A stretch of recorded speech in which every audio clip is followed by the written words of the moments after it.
They've lost $2 trillion. How is that looking after America? No, I will, but you're going to have to address the question of how is a $2 trillion loss overnight looking after America? What happens when a hardcore UK Trump supporter gets pressed on the reality of Trump's tariffs and Brexit? Spoiler, it's a meltdown. What begins with swagger quickly unravels as every excuse falls apart under the slightest push. Before we dive in, comment where you're watching from and don't forget to like and subscribe so you don't miss the next breakdown. Now, here's the scene. A caller from the UK jumps in, full of confidence, ready to defend Trump's reckless tariff policies and Brexit. At first, it's the usual slogans. Trump was tough on China, Brexit is about sovereignty. But once real questions are asked, the contradictions stack up fast. The smooth delivery turns into stumbles, the certainty turns into backtracking, and pretty soon all that's left is the old fallback. Well, we'll just have to wait and see. This is one of those moments where blind loyalty meets reality, and reality wins. When you strip away the slogans, the talking points collapse, leaving nothing but confusion. What started as chest-thumping confidence ends as a public unraveling, and you'll see exactly how fragile these arguments are once they're actually challenged. Paul is in Hook in Hampshire. Paul, what would you like to say? No, just there's the emotion around this, and name calling, and Trump's this, Trump's that, Trump's the other. I don't know why everybody's so surprised. When he was, going for election, he said he was going to do this. Everybody knew he was going to do it. Everybody kept telling us to ignore what he said and concentrate on what he did. You remember? I do, but again, we've got short memories. When he was, in his first term, he said he would do a number of things, and he did. Well, he did. He said he was going to end the war in Ukraine on day one. He said the stock market would go up and he'd make everyone richer. You now have the Swiss investment bank UBS, widely regarded as a leader in this field, predicting an inevitable recession with growth, GDP. We'll see. We'll see in time. But, this happened 2 days ago. My point's very simple. He said he was going to do this. He's done it.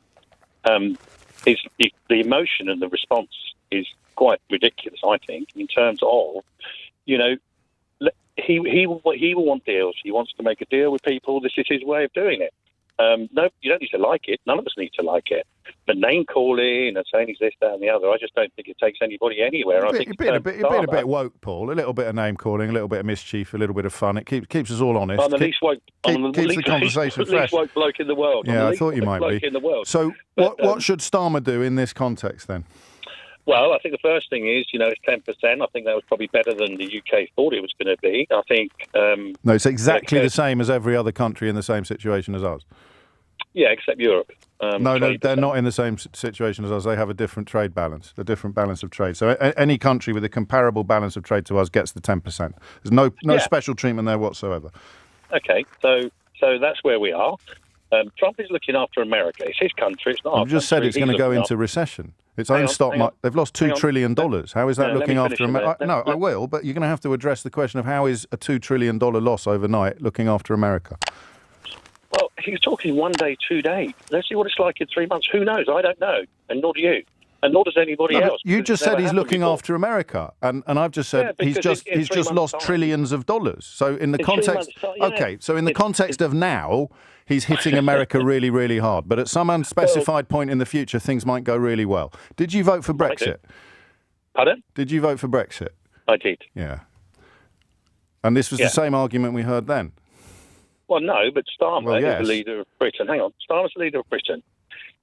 Because we are on our own, he can decide what the government decides to do in response to these tariffs. Now, he can retaliate. That's up to him. He's our leader. Yeah, he needs to look after Britain. Yeah, that's his country. And the Swiss need to look after the Swiss, etc., etc. It all goes around like that. Yes. Because that's what Trump's doing. So what do you think looking after Britain would look like?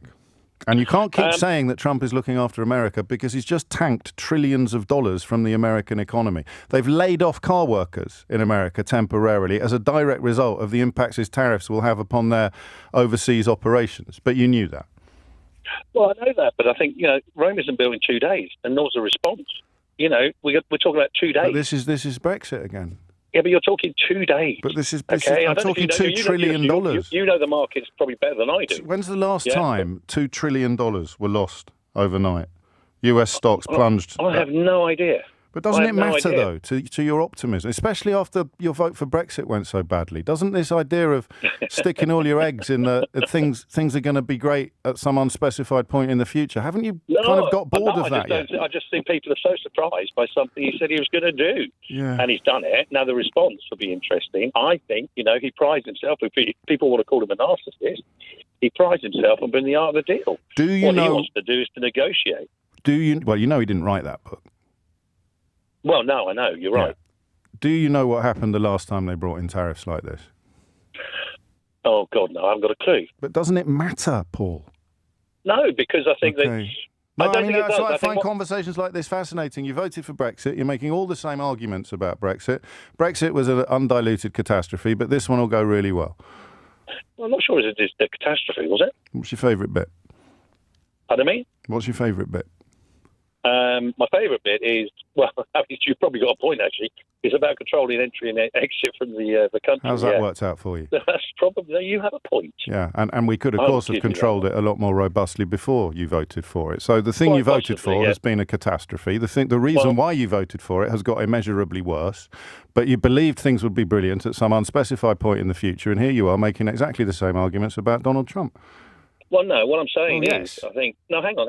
I have hung on. It's about the people. It's about the people, who are leading, this country. Yeah, and it should be very easy for this country to control its borders. They don't, because the government before and this government are useless. See, I have a theory that everybody who likes Trump and Brexit is obsessed with immigration. And here you are talking about $2 trillion losses that America has taken overnight, saying, hey, wait and see, it might all turn out to be brilliant. But what you really, really care about is immigration. No, I don't. I think I care about... Why'd you bring it up then? Well, you brought it up. I didn't. No, I didn't. I asked what your favourite bit of Brexit. I asked what your favourite bit of Brexit was. I asked what your favourite bit of Brexit was. I gave you an example. You're right. Yeah, but no. So, what is your actual favourite bit of all the things that have happened? Yeah, and Brexit has played out, which is why the parallel is so interesting. So, of all the things that have happened, what's your favourite bit? Of Brexit? Yeah. I think just controlling your own laws. Which ones do we control now that we didn't control before? There's a lot now that we're not impacted by the EU that like we what? were. I didn't like being dictated to by Brussels. Like on what? On what? Well, whatever the silly laws came out of there. Go on, then, give me one. Give me one. Oh, come on, there were loads. I can't think of one, but you can, because you know that there are loads. Go on, give me one. Don't be silly. Give me one. Out of Brussels, there were loads out of Brussels. Give me one. Why is that funny? Lots. You voted for it. There are lots, and you can't name one. Well, Brussels, we didn't have control of our own laws. For example? I can't think of an example. Well, I'll wait. Pardon me? I'll wait. You'll have a long way. I can't think of an example. No, but you're bound to be able to, because there's loads. Paul just told me. So I'll wait.